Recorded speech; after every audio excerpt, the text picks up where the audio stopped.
Alors bonjour Magali, merci beaucoup d'être présente avec nous aujourd'hui à l'occasion de la Journée internationale des droits de la femme. Pour commencer, je vais vous laisser vous présenter. Alors bonjour, je suis Magali de La Réunion, donc je suis déléguée régionale de l'AFCEP à La Réunion. Donc en fait le but est de sensibiliser justement sur ce handicap invisible et de pouvoir accompagner les patients et leurs proches dans la maladie. Alors je suis née en métropole, mon papa est métropolitain, ma maman est créole, donc je suis oréole. J'aurai 38 ans en septembre, j'ai diagnostiqué en juillet 2017.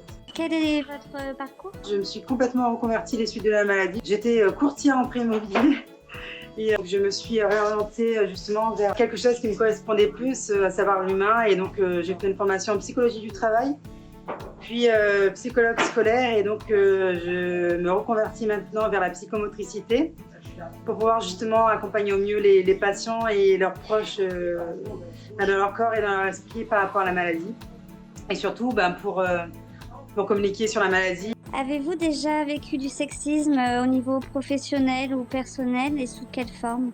Donc le sexisme, oui, bien sûr, dans maintes situations, que ce soit surtout professionnel et même dans la rue ou quand on conduit, quand on fait un footing ou un peu dans tous les cas de figure malheureusement.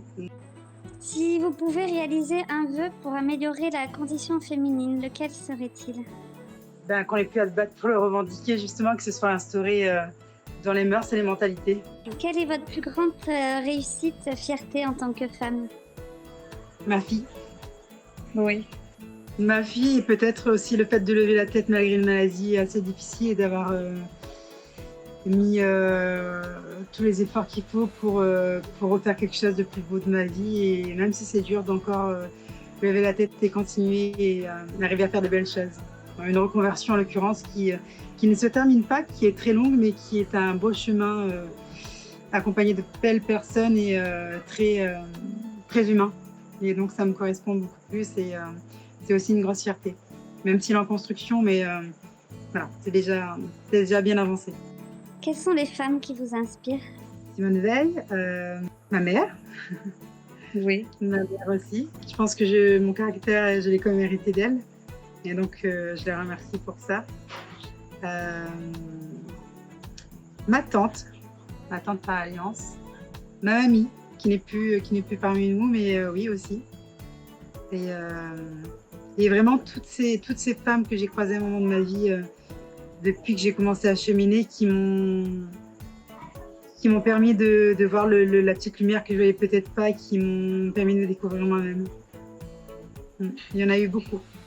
Avez-vous un message, un conseil à donner à l'occasion de cette journée? C'est comme pour l'écologie, j'ai envie de dire, même si on dit que ça sert à rien, en fait c'est baisser les bras et même si on a l'impression qu'à soi seul c'est pas grand-chose, mais mine de rien de le mettre en avant et d'en parler et de faire en sorte que de montrer qu'il y a toujours à faire, c'est ne pas baisser les bras et toujours communiquer sur le fait que malgré tout, la femme n'est toujours pas l'égale de l'homme et que c'est toujours compliqué. Et que pourquoi toujours un homme gagne plus qu'une femme, pourquoi il faudrait qu'une femme, c'est toujours ces gros clichés, les femmes ont une poupée, les femmes c'est le maquillage, ça tend à changer, hein, mais mine de rien c'est quand même encore bien instauré, même au sein des écoles où j'ai travaillé aussi dans les écoles, et c'est vrai que même en crèche, c'est toujours quand même bien tranché, je trouve.